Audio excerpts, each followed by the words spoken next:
Hello, bienvenue à toi. Dans cette nouvelle vidéo, je voulais te parler un petit peu de mes différents projets, leur état d'avancement et t'annoncer un peu ce que je prévois pour la rentrée, pour t'aider à te former à l'IA en architecture, mais également à mieux utiliser l'IA de manière qu'elle soit connectée avec tes données et que tu n'aies pas forcément besoin de la régler aussi finement, que tu ailles beaucoup plus loin que ce que tu as l'habitude. Donc en gros, j'ai deux projets. Un, c'est les formations. Donc j'ai des formations en ligne, mais aussi des formations en session. Donc je vais t'en parler juste après dans la vidéo. Et le deuxième, c'est un outil en ligne, un logiciel en fait qui te permet d'extraire le contenu de tes données, de l'analyser, de le structurer automatiquement et après de le donner automatiquement à l'IA. Si je te prends un exemple, si tu veux faire un compte rendu de réunion, tu as besoin d'informations qui sont liées à ton agence, comment elle s'appelle, son adresse, etc. Les intervenants du projet, par exemple si tu travailles avec un cabinet, avec des BET, avec une entreprise de construction, forcément c'est des données qui vont être sur le compte rendu. Et également le détache des réunions précédentes, etc. etc. Donc c'est toutes ces données qui sont assez difficiles finalement à structurer par toi-même. Tu peux très bien le faire avec ChatGPT, mais moi d'expérience, j'explique ça à toutes mes formations et c'est pas forcément évident d'arriver à un résultat qui soit parfait. Et donc du coup, je me suis dit pourquoi pas faire un outil pour t'aider à faire ça, à structurer tes données. Donc ça peut être les comptes rendus de réunion, ça peut être le programme, ça peut être le PLU. Il y a beaucoup finalement de documents.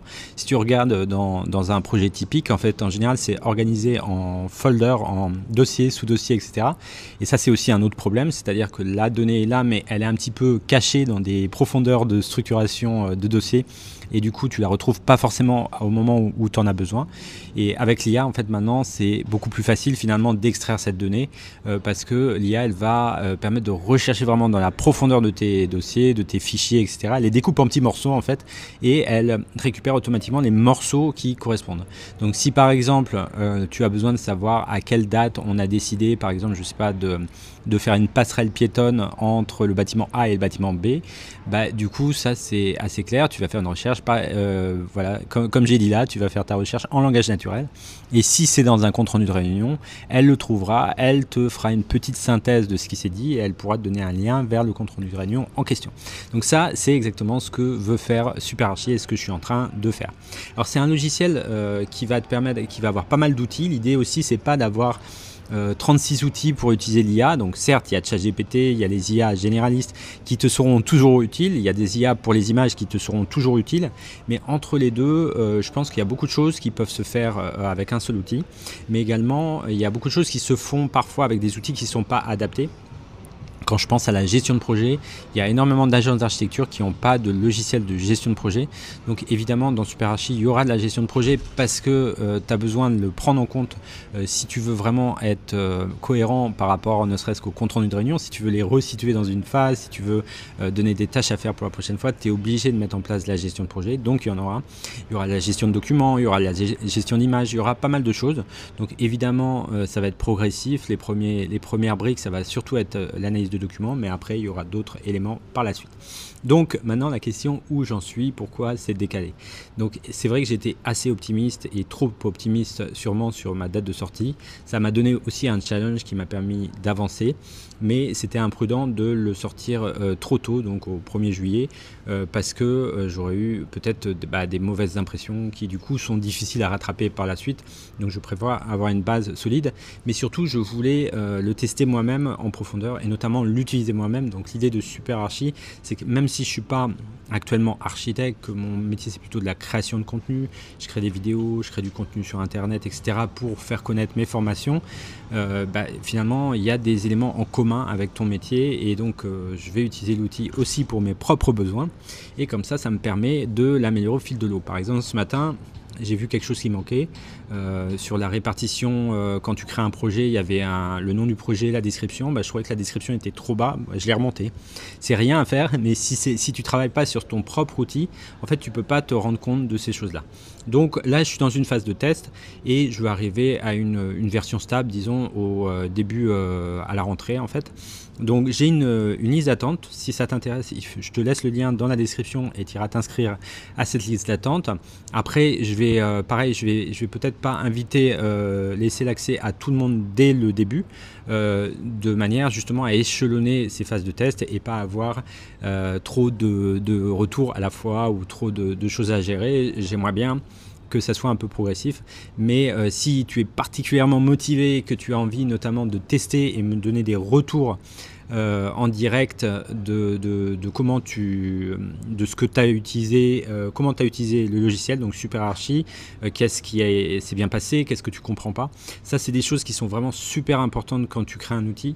Et si tu es dans cette motivation pour participer en quelque sorte à la conception de l'outil, signale-le-moi, envoie-moi un mail et je te mettrai un petit peu en avant dans la liste d'attente, puisque moi c'est ce que je recherche. Je ne cherche pas des personnes forcément qui me disent oui et après qui vont tester une fois et j'aurai pas de retour de leur test. Non, moi je cherche des personnes qui m'aident à construire cet outil pour que ça soit finalement un outil intéressant, qui te fait gagner du temps et qui résout des vrais problèmes et pas juste les problèmes que j'ai imaginés moi. Après, je passe au deuxième volet sur les formations. Alors les formations, je ne sais pas si tu as suivi pareil les choses que j'ai fait dans le passé, mais en gros, je te résume un peu la situation. Moi, je propose donc une formation en e-learning qui fait à peu près 25-30 heures de formation actuellement, avec une dernière brique, si je reprends la métaphore du bâtiment, en gros, ce serait la clé de voûte, même si évidemment, je n'ai pas terminé tous les thèmes possibles, mais c'est un thème indispensable, c'est celui de l'image que j'ai un peu reporté. Et donc quand celui-là il sera terminé, il y a déjà une partie dans la formation, du coup tu auras une formation vraiment complète avec la partie sur ChatGPT, la partie sur des automatisations, la partie sur la modélisation et la partie sur l'image. Les extensions possibles, ce sera sur la partie BIM notamment, une partie qui est vraiment en retard dans le développement. Je ne sais pas si tu as le même avis, mais moi, mon opinion, c'est que les outils IA qui exploitent le BIM ou qui s'interfacent avec le BIM sont peu nombreux et encore pas tellement développés. Mais ça, c'est en partie dû au fait que les géants du secteur, enfin ceux sur lesquels l'écosystème BIM repose, c'est-à-dire Archicad, Revit, etc., en fait, ne sont pas du tout dynamiques sur cette question-là. Donc toute la dynamisme vient de l'extérieur, des petits outils qui viennent se greffer à ces logiciels BIM, et du coup forcément c'est plus lent et aussi c'est tous les problèmes du BIM, c'est pas un écosystème ouvert, qu'il y a beaucoup de problèmes d'interopérabilité, etc. Mais ça, on verra ça dans une autre fois. Mais donc j'ai cette formation en e-learning, tu peux la suivre quand tu veux, tu te connectes, tu suis une leçon, tu l'appliques. C'est ça l'avantage du e-learning, c'est qu'on peut le faire vraiment au fil de l'eau. Il n'y a pas besoin de planifier une plage pour être disponible. Moi ça m'arrive par exemple de lire une leçon, enfin d'écouter une leçon et après d'exécuter juste après. Moi je pense que c'est une bonne pratique. Pourquoi ? Parce que si tu n'exécutes pas, en fait tu as l'impression que tu as compris, mais finalement tu n'as pas créé des automatismes, tu n'as pas créé des mécanismes, et c'est ça qui est le plus important, plutôt qu'avoir une connaissance encyclopédique qui de toute manière va pas durer longtemps, puisque l'IA évolue très vite comme tu sais. Mais en accompagnement à ça, je fais également des sessions de formation. Donc ces sessions de formation, j'avais l'habitude de faire plutôt pour des centres de formation externes, mais maintenant je vais aussi l'internaliser. C'est-à-dire que je vais faire un cycle de sessions de formation. Donc c'est assez nouveau, je t'explique un petit peu, ça peut changer dans les prochaines semaines, les prochains mois, mais en gros l'idée c'est qu'il y a 3 grands thèmes. Il y a l'intro à l'IA. L'intro à l'IA, si tu connais rien à l'IA ou tu connais très peu, c'est avoir un panorama global, savoir quels outils on peut utiliser avec l'IA pour l'architecture, quel est l'avantage, comment voir ça, comment apprendre, etc. C'est vraiment des concepts globaux. Après tu as, il faut pratiquer, et le meilleur outil pour pratiquer, pour commencer, c'est ChatGPT ou équivalent, mais moi il faut bien que je parte d'une base, et ChatGPT c'est le plus populaire, donc je suis parti de ChatGPT. Donc là l'idée c'est plutôt d'apprendre comment ChatGPT marche de manière un petit peu complète, de savoir ce que c'est la mémoire, de savoir qu'est-ce que c'est un GPT, voilà les grandes fonctionnalités de ChatGPT, et après de pratiquer sur des cas d'exemple métiers, donc les comptes rendus de réunion, donc l'analyse de documents, donc les retours, faire une petite étude technique à partir de plans de bâtiments, des choses comme ça, pour bien comprendre les limites, les capacités de ChatGPT et pouvoir créer des petits prompts éventuellement réutilisables que tu pourras partager avec ton agence. Tu pourras même faire des GPT qui sont des sortes de mini-applications qui permettent de créer des petits applicatifs, par exemple pour les comptes rendus de réunion. Donc ça c'est la partie de ChatGPT. Après il y a la même chose côté image. Côté image, donc là l'idée c'est d'apprendre un petit peu les différents cas d'usage de l'image IA pour les architectes. Donc pouvoir partir d'une simple idée, d'un prompt et avoir une image de projet, de pouvoir partir d'une esquisse et la transformer en image réaliste. Donc c'est possible, si tu n'es pas au courant, c'est possible et c'est assez impressionnant. De pouvoir partir d'une 3D et pas passer par le process très long de mettre les matériaux sur la 3D et de faire tourner la machine pendant des heures. Là, avec l'IA, tu peux faire ça en quelques minutes. Et enfin, de faire une vidéo beaucoup plus immersive, et ça c'est assez frappant. Si tu l'as jamais fait, ça peut vraiment donner un paquet, donner pas mal de poids à ton projet par rapport à la concurrence qui n'utiliserait pas encore cette technique. Voilà, donc ça c'est globalement la partie image, et là encore l'idée c'est de s'entraîner, de faire des exercices. Donc voilà, on a ces 3 sessions, la partie intro, la partie ChatGPT, la partie image. Donc l'idée c'est que tu rejoignes les 3. Je pense que ça n'a pas forcément de sens d'en suivre une ou pas une autre. Après, évidemment, forcément, ça va être sur des jours un peu différents. Donc, suivant tes contraintes, peut-être tu ne pourras pas être disponible tout le temps. Mais au pire, bon, tu as le replay. Je préfère partir sur une continuité pour qu'à la fin de ce cycle de 3 séances, tu aies un niveau en tout cas suffisant pour commencer et voir un petit peu de quoi ça retourne. Donc, c'est ça l'idée, c'est d'avoir 3 sessions d'une demi-journée, donc plutôt l'après-midi. Donc je te confirmerai ça plus tard, plutôt le jeudi peut-être, ou le mardi, c'est mes 2 jours un peu de prédilection, et de les décaler quand même de 2 semaines entre chacune, quelque chose comme ça, pour que tu aies le temps de pratiquer et qu'on soit frais pour une nouvelle séance, qu'on puisse éventuellement corriger le tir s'il y a des choses qu'on n'a pas dit à la séance précédente. Du coup tu peux revenir avec tes questions. Ça, je pense que c'est assez intéressant, et ça c'est donc une première partie de ce que je vais proposer, et ce sera combiné avec la formation e-learning. Donc l'idée c'est que quand tu rejoins mes sessions de formation, tu as aussi accès à tout le corpus de vidéos. Donc tu peux réétudier les points plus en détail, tu peux approfondir des notions qu'on n'a pas forcément abordées dans le cours, parce que forcément je peux pas parler de tout en simplement 3 fois 3 heures. Et voilà, je pense que c'est intéressant d'avoir ça.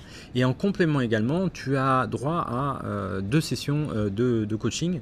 Donc un à mi-chemin en fait, où on va un petit peu faire le point sur tes attentes, sur ce que tu as compris, ce que tu aimerais faire, etc. Et un après coup pour voir comment on peut aller plus loin et conclure un petit peu sur cet apprentissage.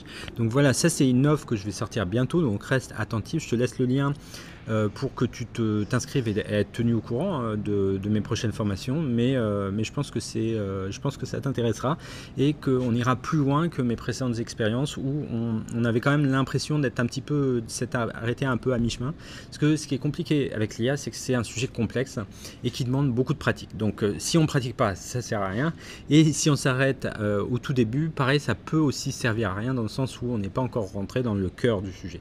Donc j'espère qu'avec ce format, on a une sorte de socle pour bien commencer avec l'IA. Et enfin, pour les plus experts d'entre vous, ceux qui n'ont pas peur de mettre la main dans le cambouis et de toucher un peu à ce qu'on appelle des automatisations, j'ai une formation également que je prépare pour le public anglophone. Donc là du coup je vais m'adresser au monde entier, pas juste aux francophones. Et donc si ça t'intéresse également, je te mets le lien en description. Ça s'appelle Architect OS. Donc l'idée c'est de créer une sorte de système qui va être basé sur une plateforme d'automatisation, donc N8N, sur une base de données simplifiée qui s'appelle Airtable, et après qui va connecter tes outils mais également des API externes, donc l'API de ChatGPT, l'API de Replicate. Donc c'est un service qui permet de créer des images sur le cloud. Il n'y a pas besoin d'un ordinateur puissant et on peut créer des images avec les modèles d'IA les plus connus, etc. etc. Donc si je t'ai déjà perdu en citant le nom automatisation, le nom API, c'est pas grave, c'est une formation qui est plutôt pour les experts, ceux qui aiment bien la technique. Donc si c'est pas ton cas, juste passons à autre chose, mais c'est important que j'en parle également. Voilà, donc là j'ai un peu fait le point sur les 2 gros sujets que je vais sortir à la rentrée. J'ai également d'autres choses liées à la nouvelle plateforme que je développe. Donc c'est une plateforme dans laquelle mes formations en ligne seront plus tard, donc à moyen terme, hébergées également. Mais pour l'instant tu peux y trouver une base d'outils, une base de cas d'usage sur l'IA, tu peux y trouver une base de vidéos, une base de... L'idée c'est en fait que je rassemble toutes mes connaissances sur l'IA, tout ce que je trouve au quotidien. Quand je vais sur LinkedIn, je me connecte, je vois toujours des nouveautés, et avant d'avoir fait cette plateforme, finalement je ne savais pas où les mettre, et quand je les mettais quelque part, départ, je me disais, bah oui, mais il n'y a que moi qui les vois, c'est pas forcément intéressant. Et du coup, j'ai développé cette plateforme. Ça c'est d'ailleurs sur un modèle assez proche de ce que je fais pour SuperArchi. Et c'est allé très très vite. Et maintenant, il y a des fonctionnalités qui vont te permettre d'apprendre les nouveaux outils. Donc ça, c'est gratuit, tu peux créer un compte, ça marche dès maintenant et tu verras, c'est assez pratique. En tout cas, moi, j'en vois tout de suite l'avantage. Et après, il y aura très vite, il y aura des exercices aussi qui seront disponibles. Donc tu pourras créer, il y a comme des petits challenges avec des je te donne des tâches et toi tu dois faire par exemple un compte de réunion, donc je te l'explique avec une petite vidéo et après il y a une petite liste de tâches. Donc ça, la partie exercice, c'est pas gratuit, ça fait partie de l'école de l'IA, donc mon e-learning. Donc si tu fais partie de l'école de l'IA, ben, tu auras accès d'ici 1 ou 2 semaines. Et si donc tu envisages peut-être de participer à mes ateliers en septembre, mais que tu es aussi intéressé par l'école de l'IA, je vais faire un pack commun. J'envoie une petite info là d'ici une semaine ou de quelques jours en tout cas, où tu sauras tout. Mais en tout cas, j'essaie de prendre en compte l'ensemble des cas, les personnes qui ne sont abonnées à aucun de mes formations, les personnes qui sont déjà dans l'école de l'IA et les personnes... enfin tous les cas possibles quoi, pour éviter d'avoir des personnes qui voudraient dès à présent en fait profiter de ces formations et qui devraient du coup attendre septembre. En fait, le plus tôt tu t'y mets, mieux c'est, et la période des vacances c'est bien aussi pour ça. Donc je vais faire un petit mail bientôt. Voilà, donc j'espère que j'étais pas trop confus parce que j'ai parlé de pas mal de choses.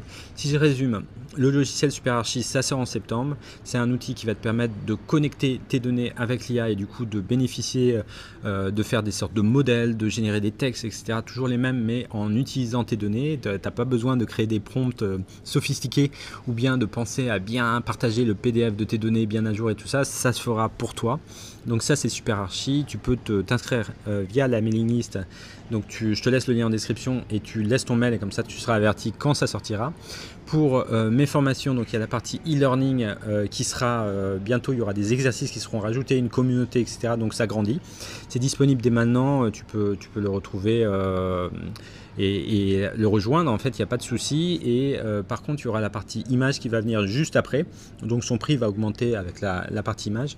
Et enfin les formations ateliers, donc l'idée c'est de coupler les deux. Donc je vais proposer à la rentrée à la fois une série de 3 ateliers pour commencer avec l'IA, donc de 0 jusqu'à tu connais les images, tu sais faire des images avec l'IA, tu sais faire tu sais utiliser ChatGPT dans des cas d'usage pro et tu connais les cas d'usage global de l'IA. Donc c'est ça l'objectif de la formation. Donc c'est 3 sessions de formation plus du coaching plus l'accès à l'école de l'IA. Voilà, bah, je crois que j'ai tout dit. Et pour finir, oui, il y a des formations également qui vont venir sur la partie automatisation, mais juste en anglais. Donc je te dis à bientôt et j'essaierai de te tenir au courant sur ce même format dans les prochaines semaines. À bientôt.